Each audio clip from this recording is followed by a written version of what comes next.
Alrighty guys, welcome back to another LEGO set review from Brick by Brick, and today I have set number 2521. This is the LEGO Ninjago Lightning Dragon Battle from 2011. This was part of the, I believe, second wave of Ninjago sets ever. So this is part of the pilot season, based on the second half-ish, sort of, where they have their dragons and their DX suits. And this was a relatively hard-to-find set back when it was out. I believe it was Toys R Us exclusive.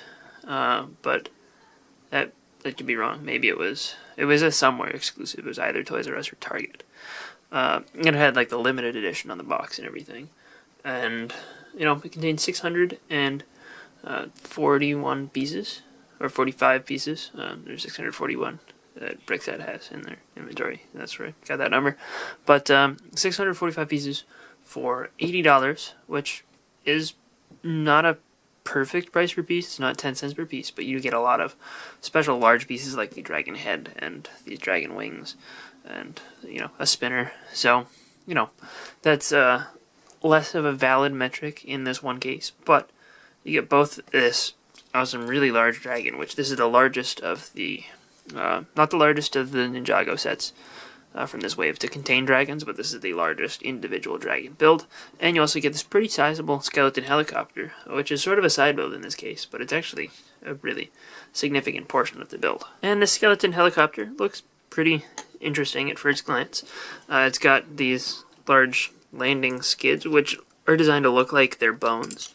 Like from the bottom you can see the bone shape that they get here, which actually is pretty good looking, especially from the top where that claw piece disguises the gray so you can't see it. That looks pretty good. I like the way that came out. And they are a little bit floppy. They're only attached with one Technic connection, so the body of the helicopter will sort of flop around a little bit.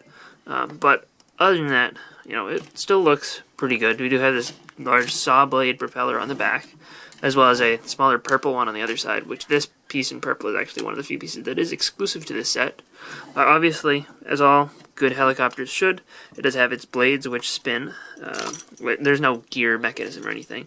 You just spin those with your hands. You can change the angles of these if you want to, which may come in a little bit handy when trying to access the cockpit. You can just kind of hinge this up out of the way, sort of, and that makes it a little bit easier to get at, or you can just rotate it so that it's not in the way. But accessing the cockpit, it's basically the face of the little skeleton here.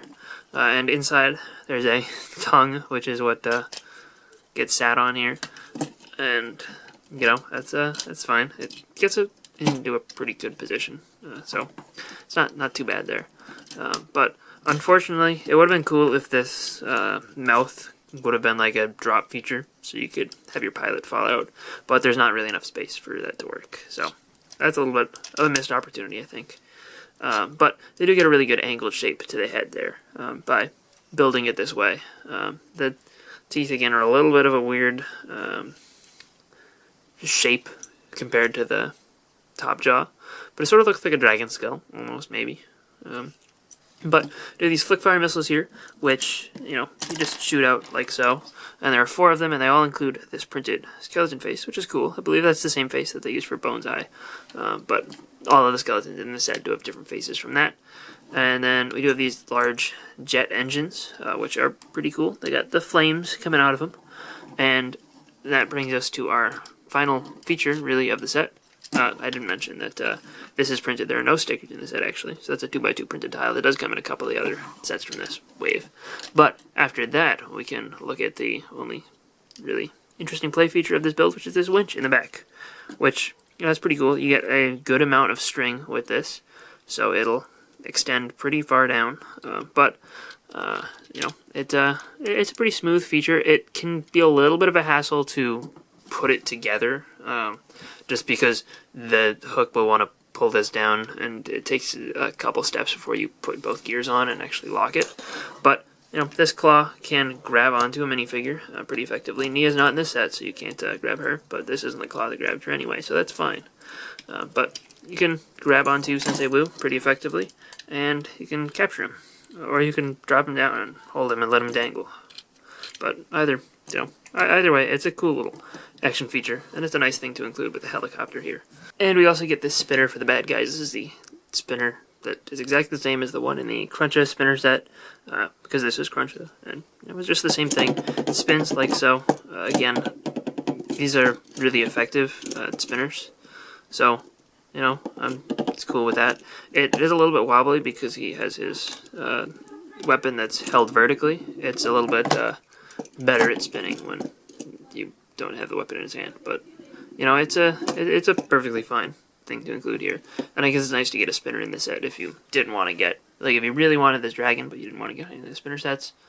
It's kind of cool to get this here, but getting this does kind of make the Cruncha spinner set kind of worthless to you if you bought this set. And then we have the dragon itself, and this thing is really massive compared to your typical Ninjago dragon.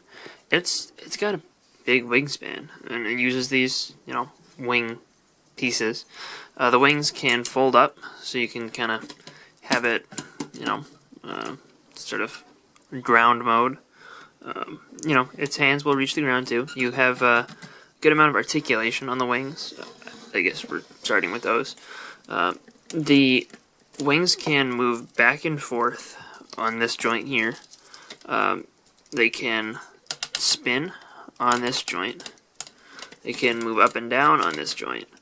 And, all of those together give you a really, really large range of motion on them. And obviously, in addition, you can do that.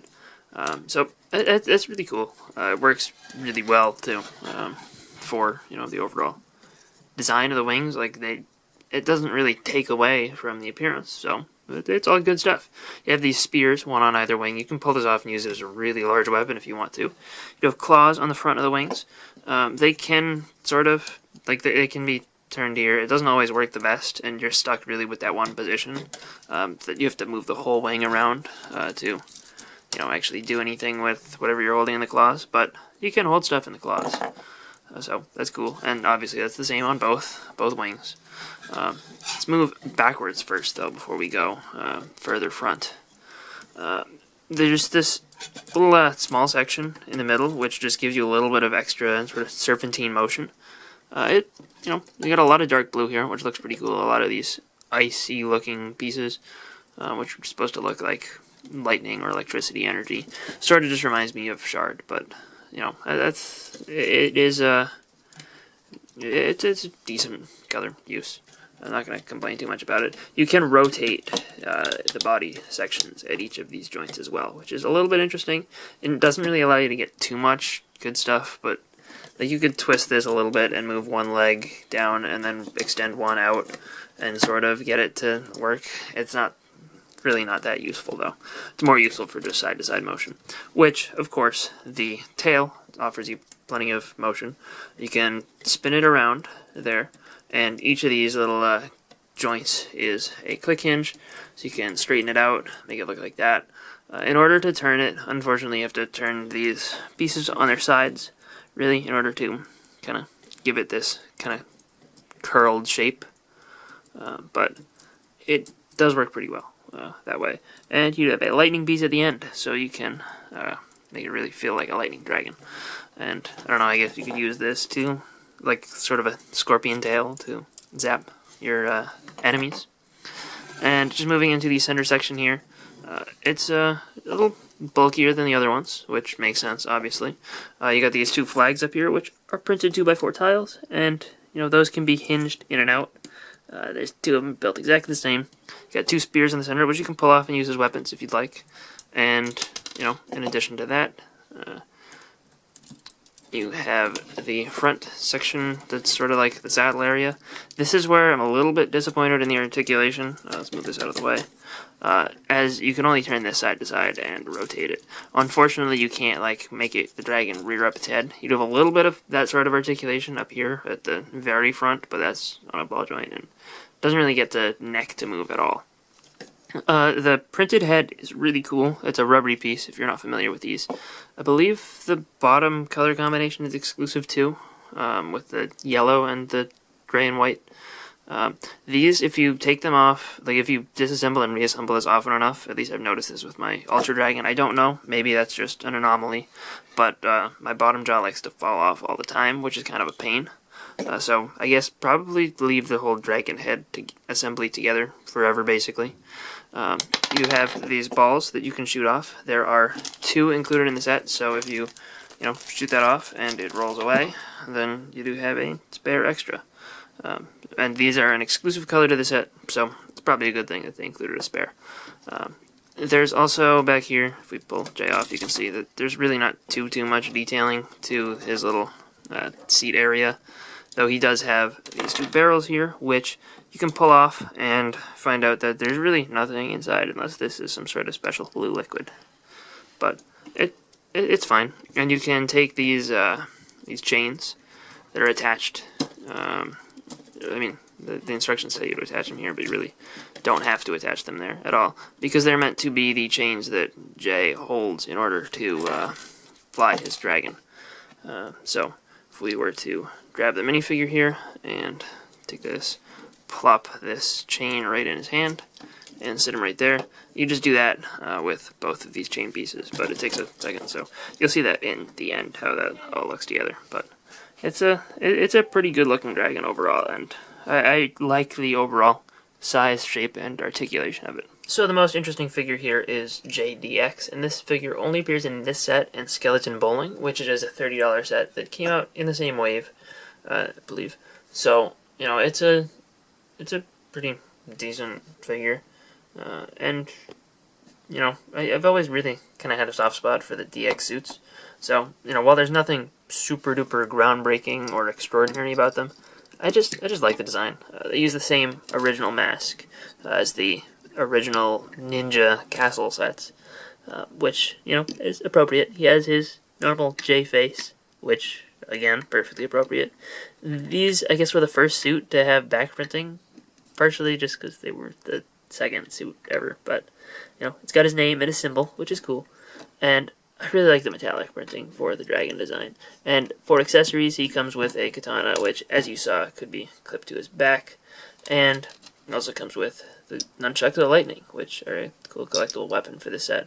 Obviously, the pieces for this have become a lot more common since, but still, it's a cool thing to get the elemental weapon. And then, second most exciting to me, at least, is this really, really awesome version of Sensei Wu with the black robes.